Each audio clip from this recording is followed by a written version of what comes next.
Ciki kuma? Gani ya haka ta faru? Wallahi ban sani ba. Ya za ka ce min baka sani ba? Ya za mace ta zo a cikin gidanka, falanka, gaban matarka, ta ce tana da cikin ka, kuma a tambaye ka garin yaya ka ce baka sani ba. Amma kuwa kin bani mamaki. Kin sa na raina wayonki. Da a ce ni ce ke, babu wata ƴar iskar ta isa shigo min gida ta daga min hankali. Sai dai a fitar da gawanta. Alhaji ne fa. Alhaji? Akwai idan har Alhaji ya san da maganar nan, to wallahi komai ya lallace. Kwarai kuwa. Abdulmalik, ka gaya min gaskiyar al'amari.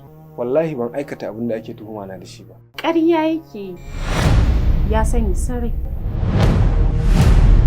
Na ɗin ba sai dai kika biyo mu? Wai faɗa miki biyo shi ne.